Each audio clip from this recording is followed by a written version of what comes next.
వచ్చినప్పుడు వాళ్ళు ఒక ఎంఎన్సీలో వర్క్ చేశారా, హై పేయింగ్ ఉన్నారా అని చెప్పేసి దాని బేసిస్ మీద వాళ్ళని తీసుకుంటారా? అసలు ఏ బేసిస్ మీద తీసుకుంటారు ఫస్ట్? కంప్లీట్గా స్టూడెంట్ సెంట్రిక్ డెలివరీ చేసే వాళ్ళని తీసుకుంటాం.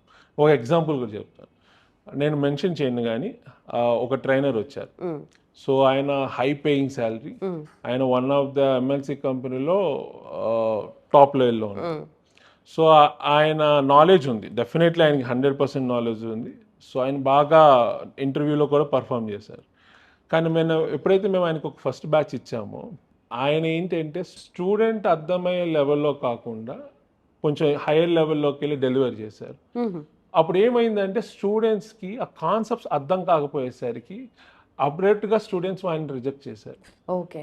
సో అందుకనే మేము అంటాం, మీరు maybe you can come from better background, మీరు మంచి కంపెనీలో పనిచేసి ఉండొచ్చు, మీకు మంచి ఎక్స్పీరియన్స్ ఉండొచ్చు, కానీ మేము అల్టిమేట్గా మేము ఒక ట్రైనర్ డిప్లాయ్ చేసే ముందు ఈ స్కిల్ సెట్స్ని కంపల్సరీగా చూస్తాం. ఏంటంటే స్టూడెంట్ లెవెల్కి వెళ్ళి డెలివర్ చేయగలుగుతారా, స్టూడెంట్స్కి స్క్రాచ్ నుంచి చెప్పగలుగుతున్నారా, స్టూడెంట్స్ని స్టెప్ బై స్టెప్ ప్రాసెస్లో డెలివర్ చేయగలుగుతున్నారా, సో ఆ రకంగా వాళ్ళతో టాస్క్లు చేయించగలుగుతున్నారా, ఈవెన్చువల్గా ఆ ప్రాసెస్ ఫాలో వాళ్ళతో ప్రాజెక్ట్ చేయించగలుగుతున్నారా. ఈ ప్రాసెస్ ఎవరైతే ఫాలో అవుతారో వాళ్ళకి మేము హైయెస్ట్ ప్రయారిటీ ఇస్తాం. అలాంటి వాళ్ళని మేము డిప్లాయ్ చేయడానికి ట్రై చేస్తాం.